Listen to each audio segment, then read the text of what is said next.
known to be a very strong, vigorous tree, then, and Ian obviously finds that it works.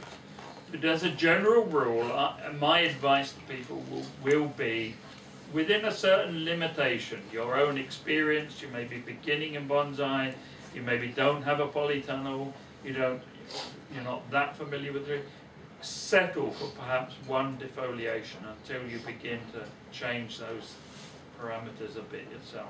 Do you do it every year? Every year? But I think that would again, it's a kind of fact in. I'm pretty certain that Ian would do it routinely every year.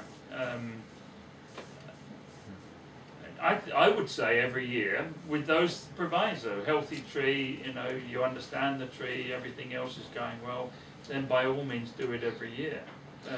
What about so-called weaker species like red maples, red Japanese maples?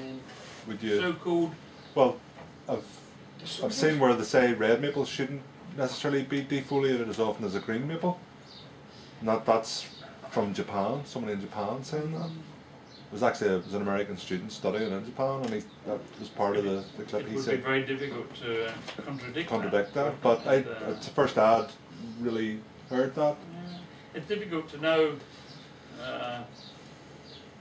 why that might be the case, but I mean, that's, as I say, I mean, if it's kind of received wisdom in Japan that the red maples don't respond so well as the thing is that it's a little bit tricky with palmatum in the sense that it's an incredibly variable species.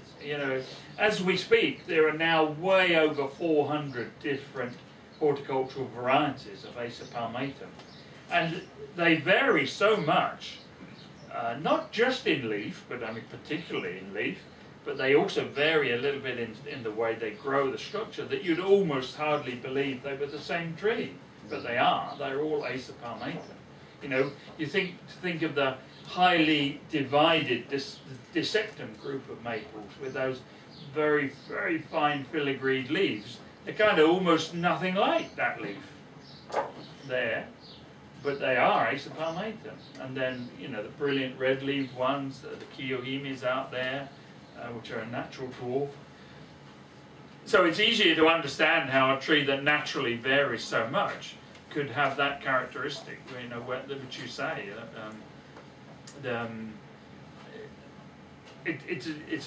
Standing here in my position is a better thing to say I just don't know than to say, well, do this and do that and do the other. What they were doing was removing every other leaf from the outside of the canopy to allow extra light to reach the inner branches, because the canopy was so full that you run the risk of no light getting into the inner ramification and losing that. So they were removing sort of one of each of the sort of two opposite leaves on the outside of the canopy, which reduced that down. Is that more for getting light? That was the main reason for them. That was the main reason for them doing it, was to ensure that the inner branches didn't have dieback. Yeah. That technique. Don't believe it. No, I thought of something really important to add to the subject of cutting all the leaves off while we were having lunch. And now I can't remember what it was. Was that important? Was that important? Does the leaf size stay small, or is it just for that season? No, it'll stay small within reason. If the tree, for instance, supposing you put the tree back in the ground for some reason, where it had virtually unlimited access to moisture and growing medium and nutrients, almost certainly you'd see quite a big boost to. I just remembered what I was going to say. You'd get quite a big boost to leaf size.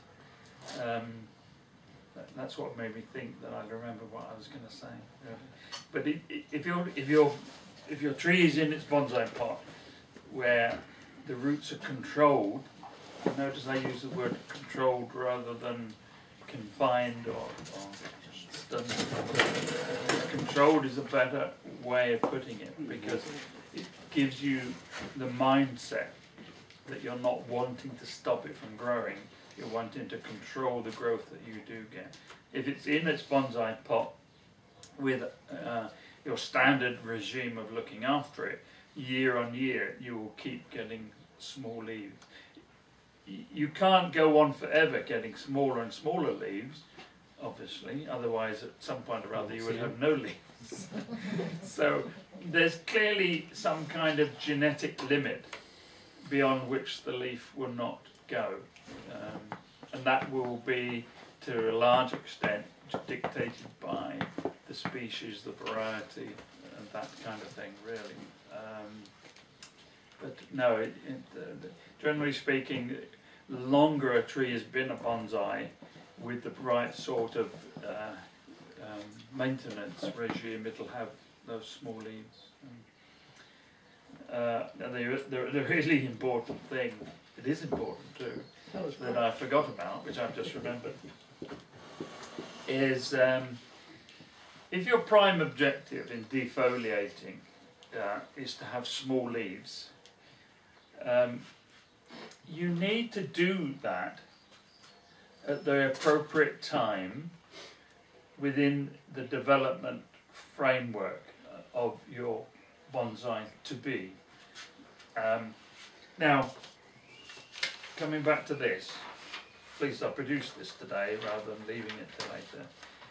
I've already said, at the time you're focusing on the roots, that's the main thing you focus on. At the time you focus on the trunk, that's the main, so on and so forth. If while you're trying to do some or all of this, at the same time you try to end up with small leaves, you're going to just take longer ages to create what you're going to try and create.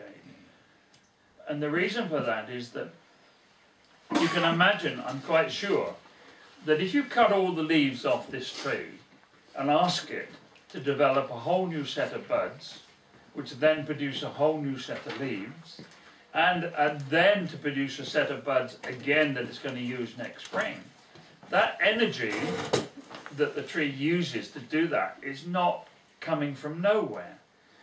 And the energy the tree uses to do all of that could very usefully be directed to doing one of these other things that you really ought to be focusing on instead of focusing on small leaves.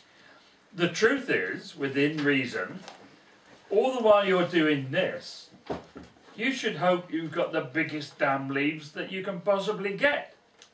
Because large leaf area means maximizing production from photosynthesis, which is where part of the manufacture of nutrient for growth comes from. So large leaf area means maximum growth, means faster production of your bonsai, faster development of your bonsai. Again, I don't apologise for repeating this, we are not masochists. We don't want to take twice as long as we need to create our bonsai or to get our best results from our bonsai.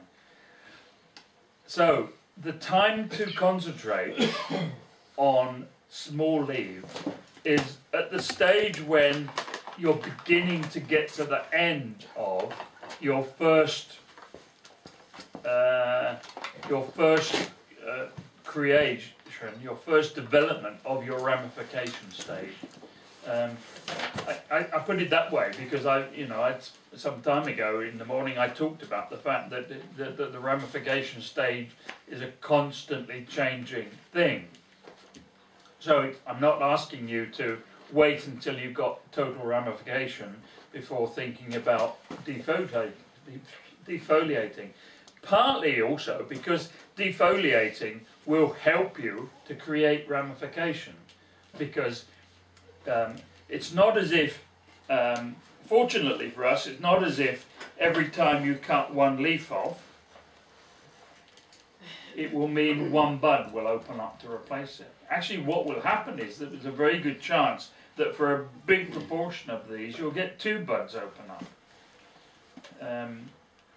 So that's why leaf cutting can also be a very good way of helping to promote, to develop ramification, as well as having smaller leaves. And I've, over the years running the nursery, I've met loads and loads of people doing bonsai. Again, I said this in March. Sometimes they've been doing bonsai longer than I have. And very often they are disappointed with the speed at which they develop trees. And it's often because they have no plan of action. This idea of having a plan of action, if you want to make the most from your trees, is really important. And